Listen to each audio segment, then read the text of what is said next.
Progressive pollster Stan Greenberg has been going around the country recently polling voters to see where they stand as we get closer and closer to the 2020 presidential elections. And here's what Stan Greenberg, according to a recent article in the Washington Post, has found out. He's actually uncovered two weaknesses that Donald Trump has.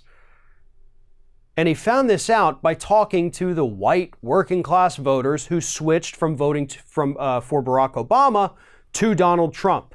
Those elusive, I voted for Obama, now I voted for Trump people, they do exist.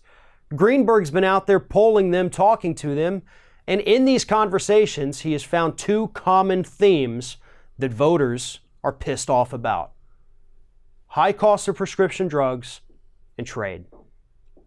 And these voters out here that he's been talking to are super mad at Donald Trump for not doing anything about the prescription drug problem. In fact, he actually made it worse with his new NAFTA proposal that helps extend drug patents, which is only going to cause prices to increase. And with the trade, obviously, the tariffs, the trade wars that have cost our country billions of dollars, those costs are being passed along to us here in the United States. We're losing a ton of money. But Trump says, no, China is the one hurting right now. No, it's us. And the voters understand that because they're the ones who are being hurt from it. But the trade thing, obviously, it's going to be a big deal in the upcoming election. But the prescription drug thing needs to be front and center. And this is something that we here at Ring of Fire have been talking about for about a decade at least. You know, we didn't just start jumping on the bandwagon when everybody else started talking about it, thanks to the pharma bro, Martin Shkreli. That's when people really started to talk about prescription drug prices. But here's the thing. There are some drugs here in the United States where we pay a 200,000% markup. Most other drugs, we're talking about a 50 to 75,000% markup. Typical drugs in Canada, you've got a 1,000 to 5,000 on the high-end percent markup. They still pay a hell of a lot less than we do, and pharma still makes a lot of money because a 5,000% markup, that's a big profit. And even if that means the person only pays $10 for their prescription, well, almost all of that $10 goes straight into the profit bin for big pharma. But there is hope. Right? We know Trump came to office. He said he's going to lower prescription drug prices. He's literally done nothing to do that.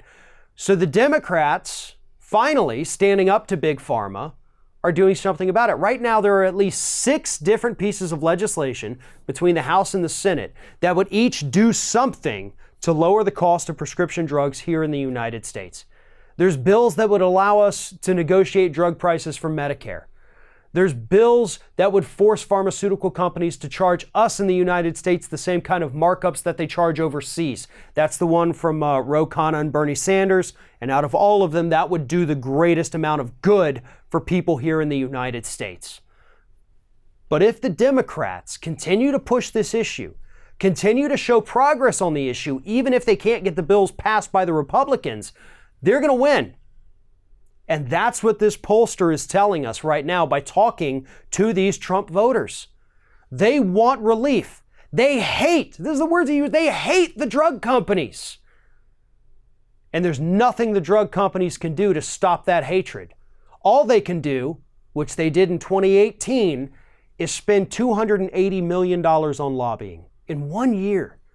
$280 million just in lobbying, not including the nearly $42 million that they spent in direct campaign contributions. So $322 million in a single year spent by Big Pharma so that they can continue to screw us over. People are starting to understand it. They see the big numbers, the big money coming out of Big Pharma, and they're pissed off. They hate them.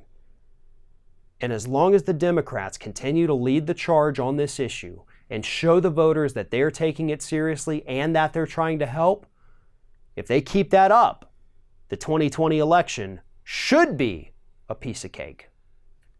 Thanks for watching, everybody. And don't forget, if you like what you see here, like, comment, share, and subscribe to our channel. And now you can also become a member of Ring of Fire and get exclusive early access to certain Ring of Fire videos all throughout the week. Just click on the little join button right below the video.